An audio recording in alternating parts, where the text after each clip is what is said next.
Amici di 131, buonasera, bentornati sui nostri schermi, potremmo dire così. Oggi puntata scoppiettante, prima puntata del giovedì di 131. Giovedì, avete visto anche la nostra grafica con la D, bella grande, bella visibile, perché oggi parte una nuova rubrica di approfondimento sulla Serie D e vado subito a presentarvi il nostro ospite che è con noi dal vivo, diciamo così, Nicolò Manca, attaccante dell'Anusei. Ciao Nicolò.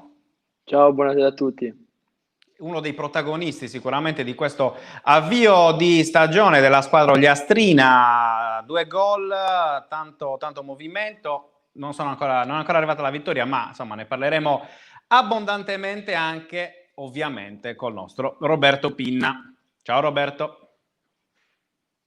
Ciao a tutti, io bomber di 131, possiamo dire così. Non so sì, bella gol maglietta. Ci piace la tua maglietta? Non so quanti gol ho fatto in un anno di presenza, però un paio li ho buttate dentro. Dai.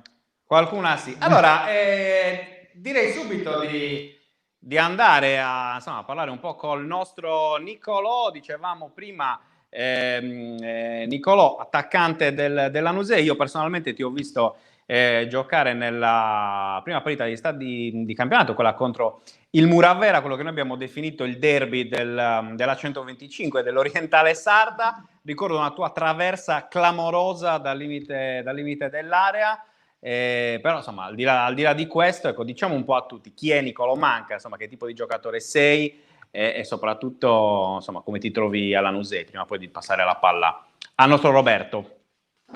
Allora, innanzitutto sono all'Anusei, sono a casa, sono felicissimo di stare qua per la seconda stagione consecutiva, sono felice che mi hanno di nuovo riaccolto qui e sono un giocatore di movimento, non sono un giocatore rapidissimo, però mi piace tanto farmi trovare tra le linee, muovermi per la squadra e fare il possibile per aiutare i miei compagni.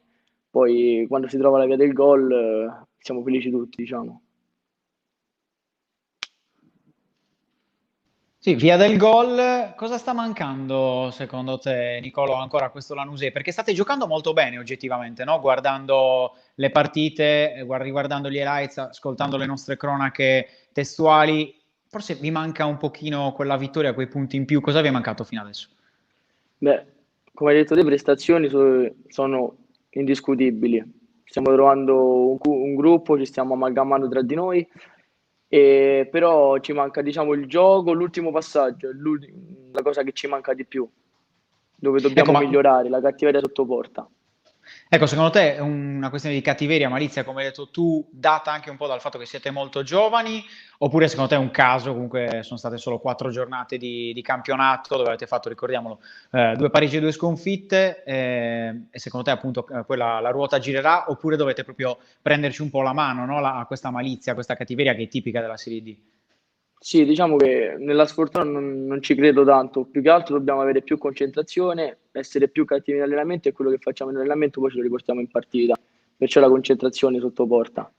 Però stiamo crescendo di prestazione in prestazione, l'ultima che abbiamo fatto non abbiamo trovato il gol, però ci siamo mossi bene, abbiamo fatto quello che dovevamo fare, che avevamo provato e quindi penso che giocando così potremmo trovare anche il gol e la vittoria. Ecco, Francesco prima parlava della prima partita di campionato, no? Quella giocata col Muravera. Di fatto delle Sarde al momento è la squadra che, tra virgolette, sta sorprendendo di più. Che impressione ti ha fatto la squadra di lui?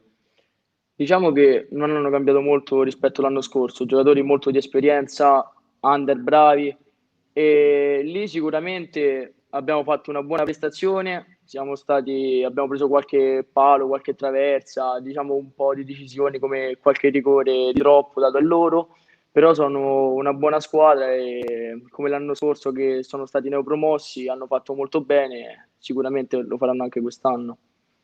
Ecco, allargando invece un po', no, l'occhio di osservazione sul campionato e passando anche al continente, da laziale, quali squadre ti sorprendono della tua regione e invece quali magari della Campania secondo te sono più vicine per stare lì al vertice della Serie D? Allora, della Campania abbiamo affrontato solamente la Nocerina che giocando tutto un secondo tempo in 10 si sono difesi bene, hanno giocatori molto di esperienza e quindi loro possono sicuramente raggiungere la vetta insieme anche a Savoia, altra squadra molto nominata.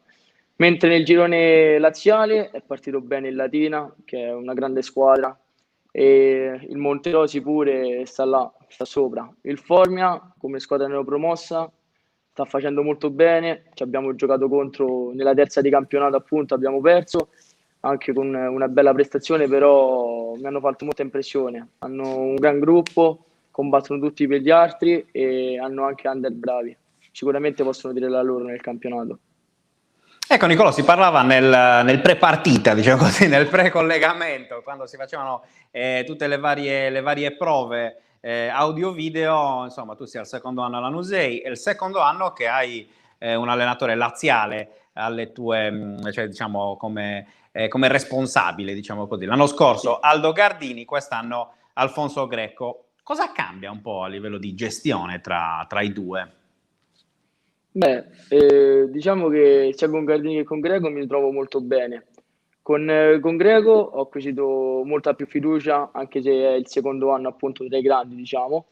E il gioco giocano tutti e due palla a terra, diciamo, vogliono impostare bene la squadra.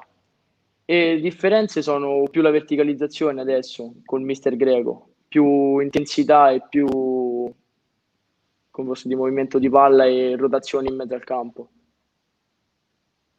Sì, c'è di fatto, no, una ricerca continua del taglio in profondità, è vero, questa è una caratteristica appunto tipica che vi sta caratterizzando appunto in queste prime partite, però come ci spiegavi nel pre-partita, come lo chiama Francesco, manca un cognome che sa anche di un po' di Sardegna, no? Quali sono le tue origini? Raccontale anche un po' a chi ci sta ascoltando. Allora, mio padre è sardo, di Torpè, è nato a Nuoro, dove mio nonno era di Orgosolo e mia nonna appunto di Torpè. Io mi sono sempre sentito metà sardo e metà romano, non del tutto romano, perché sono 19 anni che vengo qui in Sardegna, ora sono 2 anni che vivo qui e non mi sento fuori casa, anzi mi sento sempre a casa, come lo sono a Roma. Ecco, quindi secondo anno in Sardegna, ormai stai diventando quasi un veterano. Tra un po' ascolteremo Giuci, l'intervista fatta appunto all'attaccante del Carbone, un estratto di quella che è stata la chiacchierata appunto fatta col bomber di origini albanesi che ha confessato che la Seadas è il suo piatto preferito. Tu da buon oliastrino so che tendi verso un primo piatto. Sì, il primo piatto, i culurgiones, diciamo quelli che mangiamo maggiormente qua. Ma fatti, cioè, come si fanno soprattutto arrosto? Adesso dirò una roba che se c'è Paola lì vicino, la prossima volta che mi troverà mi picchierà sicuramente. Arrosto oppure al sugo classici come una pasta? Al sugo classici. Ah, ok, ok. Paolo, spieghiamo chi è, insomma. Esatto, no, Paola Paola l'ha delle detto stampe. stampa ovviamente della Nusei, ma chi è che non conosce Paola Cama? Cioè, voglio dire. Sì, Nicola, al di là delle battute del nostro Roberto su Paola Cama, che ovviamente poi bannerà il nostro Roberto Pina dall'Igius per le prossime partite, domanda proprio che c'entra poco magari, però insomma, il romano comunque di Pomezia, ci hai detto, sei originario, per quale squadra tifi? Io per l'Inter.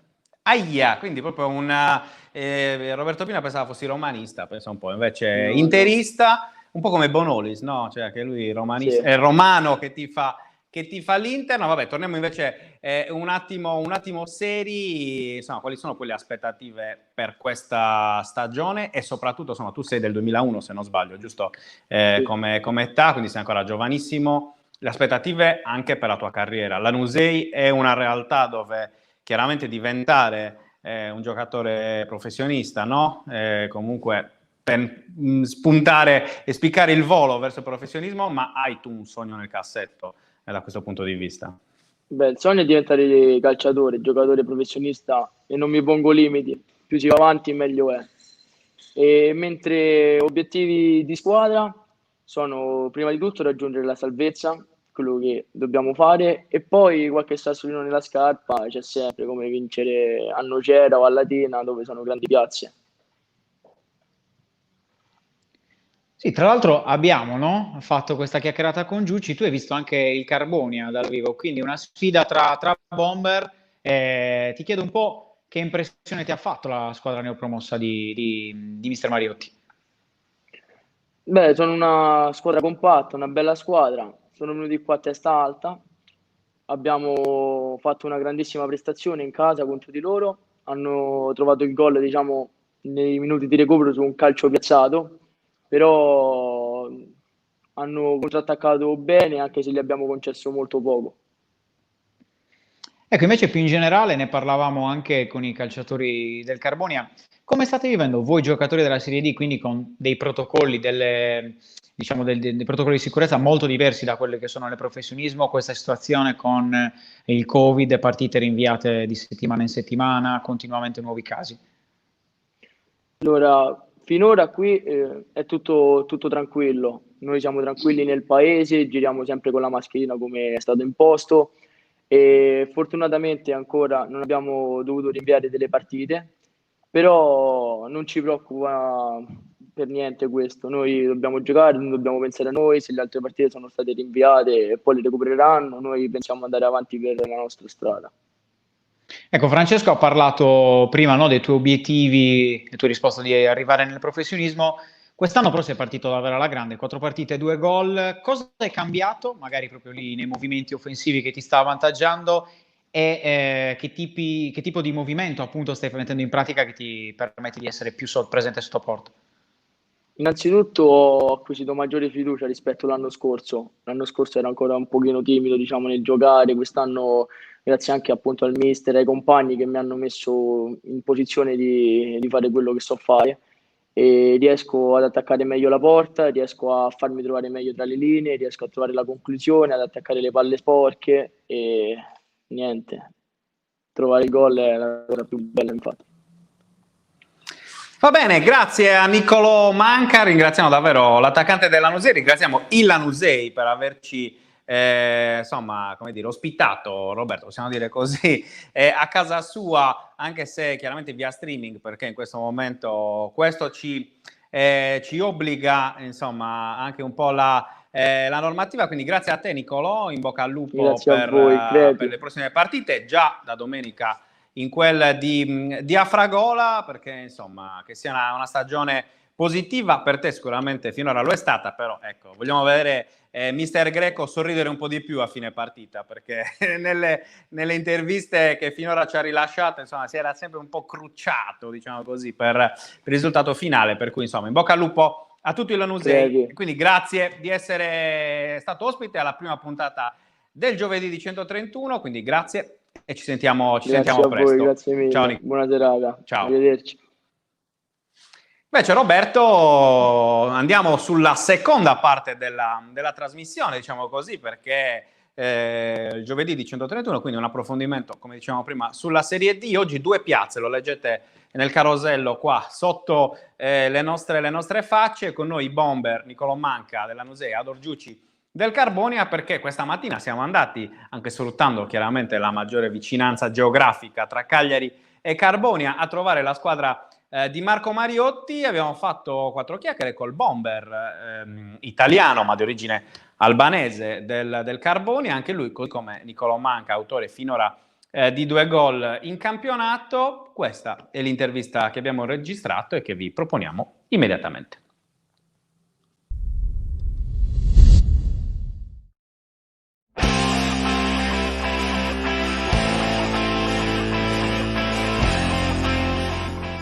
Per me è stato un inizio molto importante perché fare 2 gol in 3 partite mi sta dando fiducia, ma non è solo grazie a me ma è grazie ai compagni. Ci stiamo trovando tutti bene tra di noi e i risultati si stanno vedendo. Siamo molto inesperti, ma appunto perché siamo neopromossi, siamo giovani, ma in prospettiva ci siamo e cercheremo di far bene.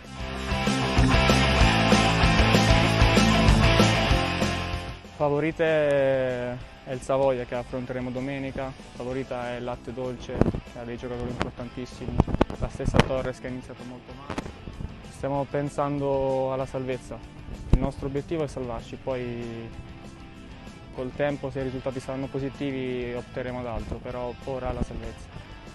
Tra me e il mister è un rapporto di rispetto, noi ci conosciamo, questo è il 3° anno appunto, mi ha preso con lui a Monterosi. E da lì poi mi ha chiamato la Torres e mi sta dando fiducia ancora qua a Carbonia. e io spero di ripagargli la fiducia e spero di far bene.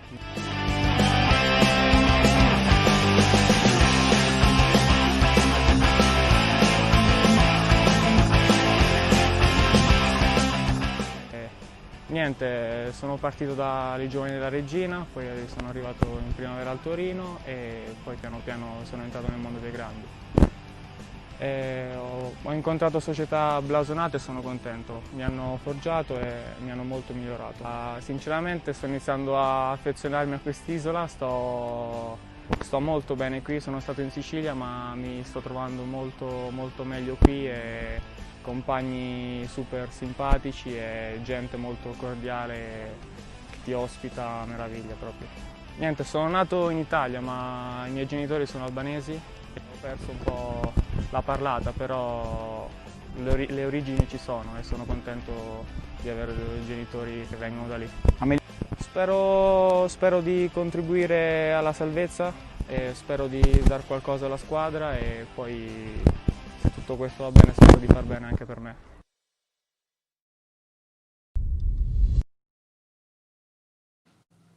Ecco, abbiamo conosciuto un po' meglio Ador Giuci, centravanti del Carbone, tra i più positivi in questo inizio di stagione per quanto riguarda la squadra di Marco Mariotti, che ricordiamo domenica ospita in casa il Savoia, quindi una sfida molto importante per i blu del Minerari. Vedremo, insomma, noi chiaramente vi racconteremo la partita grazie alla diretta testuale a cura del nostro Alessio Caria, poi anche il post partita, quindi con le parole speriamo di Mariotti, visto che insomma domenica scorsa Roberto era talmente imbufalito che ha preferito non parlare al termine della sfida contro la Nuova Florida. Ha parlato invece il presidente Stefano Canu. Vedremo appunto insomma chi parlerà in casa Carbonea. Comunque noi vi proporremo di sicuro questa partita, così come faremo lo stesso con Arzachena Cassino, purtroppo per motivi a noi come dire superiori, visto che insomma come al solito in questo periodo questo disgraziato Covid sta colpendo chiaramente anche lo sport, quindi non si giocheranno le sfide del Muravera contro il Giuliano e la sfida del Latte Dolce contro la Visartena, entrambe per problemi di Covid. Invece giocherà sabato pomeriggio a Latina la Torres di Aldo Gardini. Roberto, una Torres oggi hai titolato Crisi Nera, insomma diciamo che è veramente l'ultima spiaggia sabato per Gardini. Possiamo definirla forse per questo progetto tecnico, anche se va detto, se escludiamo la partita contro la Nocerina, era una Torres di fatto con Gardini in crescita, però i risultati parlano chiaro: ultimo posto in classifica insieme al Nola che è stato penalizzato, un solo gol fatto in 4 partite. Sicuramente qualcosa non sta funzionando e di solito in questi casi il primo a rimetterci è quasi sempre l'allenatore, però bisognerà anche capire, perché ci sono alcuni giorni fino al 30 ottobre per migliorare la situazione, magari con qualche intervento sul mercato. Si è già parlato, no? Di una piccola rivoluzione, potrebbe partire qualcuno, anche dei nomi importanti, si è fatto il nome di Sarrizzu, di Ruzzitto, di Mauricio Sanna, c'è qualcuno comunque che potrebbe andare via da Sassari per far spazio a nuovi acquisti. Quello che io credo, mi sento di dire come opinione personale, è che sicuramente questa rosa, a prescindere poi dalla guida tecnica, non è una rosa da ultimo posto, perché sicuramente avere in squadra giocatori come Ladu, come Mesina, come lo stesso De Iulis, ma ti dirò anche come lo stesso Congiu, fa sì che tu abbia una squadra che deve comunque, andando male, lottare per stare a centro classifica, e se invece le cose girano come dovrebbero, e come sulla carta ci aspettavamo un po' tutti, stare comunque in zona playoff, ovviamente ci aspettavamo un po' tutti a inizio del campionato, però al momento la Torres credo che mentalmente qualcosa non stia funzionando secondo i piani previsti sia dalla società che dal tecnico. Gardini ci ha provato, ha cambiato anche modulo a partire dalla partita con il Monterosi, che ha perso, ricordiamo, la Vanissana per 1-0, però poi è arrivata un'altra sconfitta forse troppo pesante anche nel gioco a Nocera Inferiore, e il problema è che ora bisogna andare a Latina dopo questa settimana in trasferta in Italia e in continente, e non sarà semplice sicuramente per battere il Latino o andare a fare i punti al Francioni, perché è una squadra in salute al terzo posto che punta, lo ha detto chiaramente, a vincere questo girone. quindi per la Torres sembra davvero l'ultima spiaggia, è un'impresa impossibile, però a volte i miracoli, no, iniziano proprio dal momento più complicato. Ecco Roberto, ti sottopongo una domanda, un commento insomma, che arriva da Riccardo Pazzona, che ci scrive: quanto conta l'assenza del pubblico da sempre, 12° uomo in campo, in una piazza importante come Sassari? Io credo che a Sassari il pubblico conti, ma c'è anche stato in queste giornate, sicuramente non come prima, ma negli ultimi anni non ha mai fatto il pienone la Torres, bisogna essere sinceri, c'è qualche frizione, chiamiamola così, tra la curva, la dirigenza, gli stessi tifosi rossoblu interna, e quindi di fatto non ha mai fatto il pienone neanche pre-Covid, però sicuramente alla squadra manca al momento magari un sostegno morale diverso. Ricordiamoci che domenica, nell'ultima in casa al Vannissanna, la curva, quando la squadra è andata a salutarla appunto e a scusarsi tra virgolette di quello che è stato il risultato, la curva ha girato le spalle e è andata via. Quindi sicuramente la pressione si sente. Sassari è una piazza particolare, chi la conosce, chi è di Sassari o chi ha giocato a Sassari sa che comunque la tifoseria, anche se non è allo stadio, durante tutta la settimana fa sentire le sue pretese, la sua vicinanza anche tra virgolette alla squadra, quando bisogna essere comunque compatti e uniti vicino alla squadra, tramite i social o comunque le chat, i gruppi. Sassari è una città dove comunque ci si può ritrovare anche al bar tra il giocatore e il tifoso e magari scambiare due chiacchiere.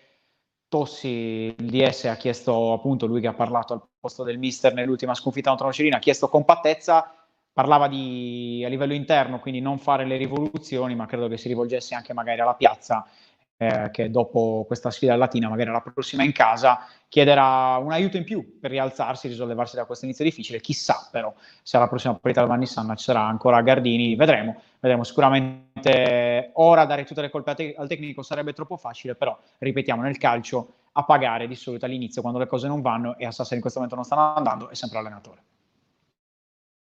Hai detto bene Roberto, possiamo anche chiudere questa prima puntata del giovedì di 131, quindi l'approfondimento sulla Serie D che ci sarà ogni settimana, Covid permettendo ovviamente, questa è la precisazione doverosa, ricordandovi che nel fine settimana appunto ci sarà per alcune squadre sarde il quinto turno di campionato, Arzachena Cassino domenica pomeriggio anche a Fragolese Lanusei, Carbonia Savoia, come vi dicevamo in precedenza, e poi sabato, come dicevi tu Roberto, la Torre si è attesa dallo scontro della morte, potremmo dire così, contro il Latina di Scudieri, una delle corazzate di questo campionato, per cui vedremo insomma cosa sarà appunto delle squadre sarde in questo fine settimana, ricordandovi ancora una volta che non si giocheranno le sfide tra Moravere Giuliano e Visartena Latte Dolce per soliti problemi di Covid. Ma noi vi racconteremo in questo fine settimana anche la sfida casalinga dell'Olbia, la sfida casalinga del Cagliari, che gioca contro il Crotone nel lunch match di domenica a 12:30. Insomma, anche se ci sono meno sfide, anche te lo dico, la sfida che è un po' della morte anche per Agostini. Racconteremo anche quella, perché la primavera del Cagliari affronterà in casa, ospiterà l'Inter, quindi una sfida mai banale, ed è forse anche quella un momento decisivo per la stagione della squadra della primavera del Cagliari di Agostini, perché è partita malissimo nell'ultimo turno, ricordiamo, ha preso 6 gol in casa della Fiorentina. Hai detto bene, seguiremo anche la partita del Cagliari Primavera, insomma, come sempre su 131 trovate tutto o quasi, diciamo così, per quanto riguarda lo sport sardo. Vi invito a leggere, per chi non l'avesse ancora fatto, la simpatica e interessante intervista del nostro Matteo Zizzola, l'uomo sudamericano, diciamo così, a Riccardo Gabriel Lunari, centrocampista argentino degli anni 90, autore di una carriera internazionale di tutto rispetto, tanto da giocare da titolare anche alla finale di Coppa Libertadores contro il San Paolo, con un certo Marcelo Bielsa in panchina, compagno di un certo Pochettino, di un certo Berizzo, insomma uno che ha calcato i campi più prestigiosi di tutto il Sud America, e non solo, autore anche di una parte di stagione, pensate un po', al Guspini in promozione nel 2004. C'è il racconto del nostro Matteo Zizzola, che ha contattato Lunari e si è fatto raccontare un po' a distanza di così tanti anni quella curiosa esperienza. Diciamo che possiamo davvero chiudere questa prima puntata del giovedì di 131. Grazie ancora al Lanusei, insomma, a Niccolò Manca, grazie al Carbonia e a Ador Giucci, grazie a Roberto Pinna per essere intervenuto. L'appuntamento con giovedì 131 è chiaramente per la settimana prossima, mi raccomando, fine settimana caldissimo per le squadre sarde di Serie D. Buona serata.